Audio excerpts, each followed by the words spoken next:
Seguimos en vivo a través de la señal de DNews. Gracias por estar al otro lado de esta señal. Nos vamos rápidamente a Ecuador. César García Vélez en el lugar tiene información importante, tiene voces autorizadas importantes. César, contigo. Gracias, Andy, un gusto poder estar contigo. Nos encontramos en la Unión Nacional de Periodistas, en donde hoy, al cumplirse un año del magnicidio de Fernando Villavicencio, le han rendido un homenaje junto a la familia también que ha estado presente. Un bonito sentimiento el que se expresó el día de hoy de solidaridad, además reivindicando toda la lucha que ha tenido Fernando Villavicencio cuando él pues develó los principales casos de corrupción acá en el Ecuador, y ahora se busca justicia sobre quiénes fueron los autores intelectuales de ese crimen. Me encuentro, y gracias por la entrevista, junto a las dos hijas de Fernando Villavicencio, Tamia Villavicencio y también Amanda, quienes han tenido la gentileza de podernos acompañar en ese día tan especial. Empiezo por Tamia. Tamia, ¿cómo estás? Bueno, primero, ¿cómo te sentiste el día de hoy con esta muestra de solidaridad y cariño de tantas personas hacia la labor que hizo tu padre y que ahora trascienden en sus hijas? Me conmueve, me hace sentir acompañada. Hemos vivido un silencio durísimo de parte de las instituciones estatales, un silencio duro además. Sabíamos que si mi padre estuviera vivo y algo así le hubiera pasado a alguien más, él hubiera sido el primero en levantar la voz, así que en su gran ausencia hemos sentido ese gran silencio también. Pero hoy, aquí reunidos con sus compañeros de letras, de estos guerreros de la luz, de las letras, yo les digo guerreros de las letras, nos hemos sentido cobijadas, nos hemos sentido acompañadas, y personalmente yo tenía que dirigir la ceremonia, entonces me sentía muy conmovida, quería llorar muchas veces, pero pensaba el 9 de agosto del anterior año, cuando pasó el asesinato, el magnicidio de nuestro padre, yo decidí estar templada porque pensaba qué es lo que él quisiera en este momento. Así que para dirigir esta ceremonia estuve templada, estuve tranquila, pero por dentro sentía una montaña rusa de emociones, cobijada por los hermanos periodistas, colegas, familiares y amigos que nos acompañaron hoy. Vuelvo contigo. Bueno, Amanda, tú también has seguido el legado al respecto del periodismo de investigación. ¿Qué deja esto para el periodismo, que tiene un papel protagónico en la defensa de la democracia, en la defensa de la transparencia, en poder develar lo que otros no hacen, y que me parece que es realmente la herencia que deja tu padre? Bueno, siento que fue un hermoso panel. Hoy estaban aquí sentados el César Ricaurte, la María Belén Arroyo, Ricardo Rivas, la Yalile Loaiza dirigía el panel. Y solo todo lo que pasó fue potentísimo, una serie de análisis y también de ofrecimientos y promesas que quedan además guardadas en el live que pueden ver en el portal La Fuente Periodismo de Investigación, pero que van allá de las promesas. Es un entendimiento de lo que ha pasado con el periodismo y cómo el periodismo ha tomado un papel protagónico y debe salir de este closet político y tomar una postura, porque el periodismo no es un fin, es una herramienta poderosa para la transformación social. Y ahora, con respecto al avance de lo que está pasando a nivel judicial, ¿están conformes? ¿Qué falta? ¿Qué es lo que se necesita en este instante? O sea, es una total indefensión. Hay sentencia para 5 gatilleros que son parte de la logística del crimen. Los otros gatilleros fueron asesinados en las cárceles. ¿De qué justicia podemos hablar si ni siquiera hubo una reconstrucción de los hechos? Ha habido una serie de falencias dentro del proceso, y también, más allá de las investigaciones previo al asesinato de Villavicencio, durante el crimen y después. Realmente no hay justicia, hay un silencio macabro de las instituciones, como buscan protegerse en lugar de abrir y limpiar e identificar los malos elementos y decir, estas gentes han cometido errores, sanciones, purificamos y seguimos mejorando. Pero nos damos cuenta que en estas personas jurásicas no han entendido lo importante que es hacerse cargo de los errores, porque es la única forma de que en este país no se repita este tipo de crímenes. ¿El que se levante la reserva? Por supuesto, pero mientras haya silencio hay impunidad. Y ahora no solo hay reserva sobre reserva. En un acto para mí, de encubrimiento, el fiscal subrogante Wilson Toainga ha entregado un documento de la Fiscalía diciendo que no se nos va a entregar la información porque ahora tiene doble reserva. Eso ni siquiera existe la figura jurídica. Peor aún, la voluntad de que se abra realmente esta cloaca que es la narcopolítica, porque el momento que se abra la información, pues veremos a quienes han orquestado la inestabilidad del país, toda esta crisis que hemos vivido y el asesinato de Fernando Villavicencio.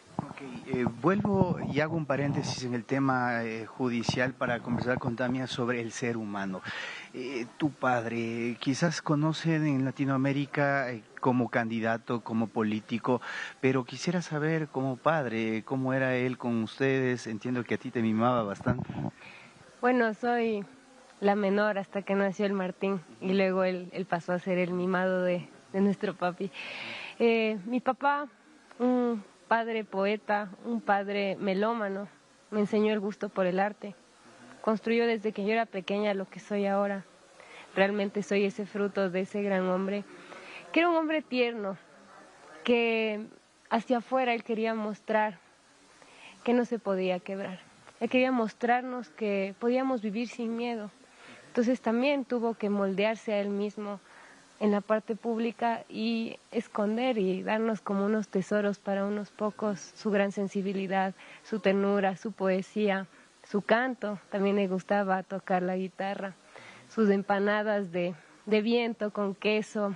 Mi papá cocinaba riquísimo, no lo hacía mucho, pero cuando lo hacía era impecable, impecable como todo lo que él hizo en su vida.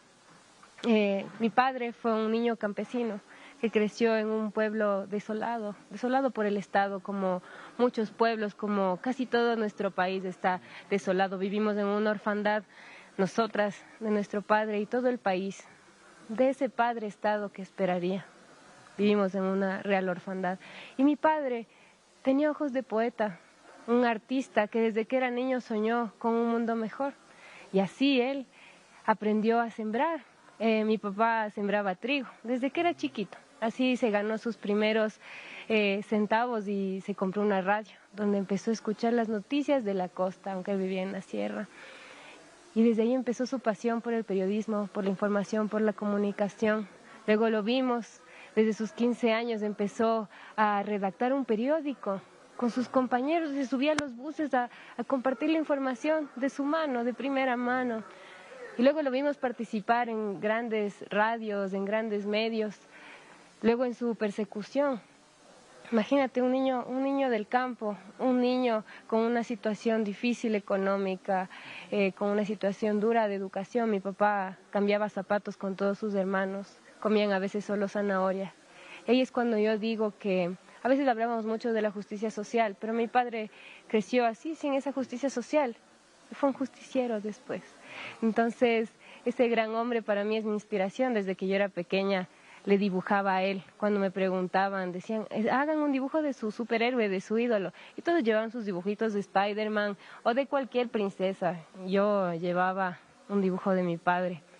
Y nadie entendía, decían que es la única que hace un dibujo de su papá.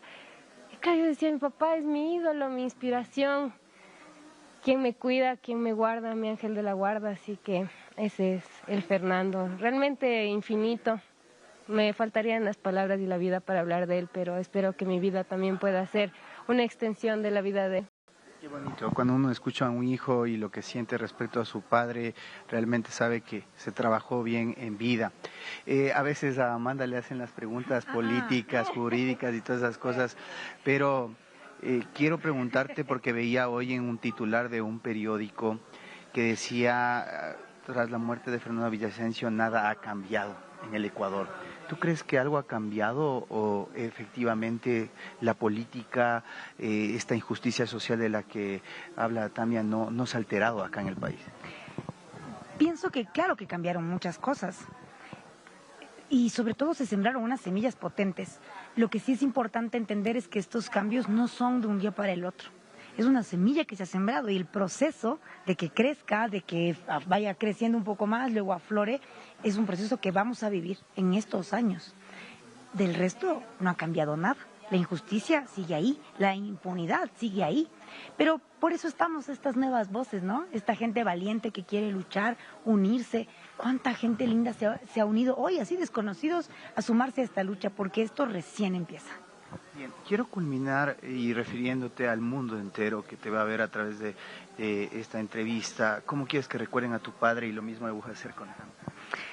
Bueno, recuérdenlo en su propia valentía. Fernando Villavicencio nos enseñó que no necesitamos nada más que la voluntad y nuestro propio amor para encontrar ese guerrero, esa guerrera adentro de cada uno. Enciende tu fuego y así vas a ver cómo se encienden todos los demás. Sé el cambio que tú estás soñando. Para ti y para la gente, ¿cómo quieres que recuerden a tu padre? Mi padre ya había respondido esa pregunta. En una entrevista le decían, ¿cuál es el legado que quieres dejar para tus hijas? Y él decía el legado de que un buen padre puede ser un buen presidente. Y eso trasladado a la vida misma. Es que siendo nosotros un buen hermano, una buena hija, un buen ciudadano, sonreír en la calle, podemos cambiar el mundo. Creo que nosotras estamos entendiendo el nivel, la potencia de nuestro padre. Recién nos devolvieron al Ecuador 92 millones de dólares, Gumbor, una intermediaria mafiosa, petrolera. Y yo decía, mira, ñaña, cómo ya no está aquí, pero siguen llegando sus frutos. Entonces, nos costará bastante entender la magnitud, la capacidad de este ser humano excepcional, gigante, ídolo. Quiero que lo recuerden así, como esa inspiración del pulimento de uno mismo, de la disciplina, de la pasión, de cómo mi padre hizo una proeza de hacer esa necesidad colectiva, su trabajo personal, y pulirse así a él mismo, y demostrar que una golondrina sí hace verano, demostrar que podemos ser nosotros ese cambio que queremos ver de afuera, y que dejemos de pedir a la afuera que nos dé lo que no está dentro. Ese era mi padre. Gracias a las dos, qué hermosos sentimientos, un día que tiene un sinsabor. Por una parte, la ausencia de un periodista acá en nuestro país, un político con sueños de cambiar al Ecuador y que con su legado a través, por supuesto, de su sangre y de quienes están haciendo la misma labor periodística o desde distintos espacios buscan el mismo objetivo que él perseguía. Un año el cual no debe ser olvidado mientras no se haga justicia en el país de forma integral. Como decía Amanda, no solo el tema de los gatilleros, quienes estuvieron detrás de esto y consumaron la parte violenta, sino quienes realmente ordenaron esta situación, y así podrán brindar paz a la familia y por supuesto que esto quede como un referente de que no habrá impunidad cuando algo así pueda volver a suceder en un país que a propósito está a punto de volver a vivir nuevas elecciones. Ojalá las cosas cambien en el Ecuador. Así se cumple un año, ustedes continúan desde estudios con más. Hemos tenido aquí en DNews a las protagonistas de esta noticia.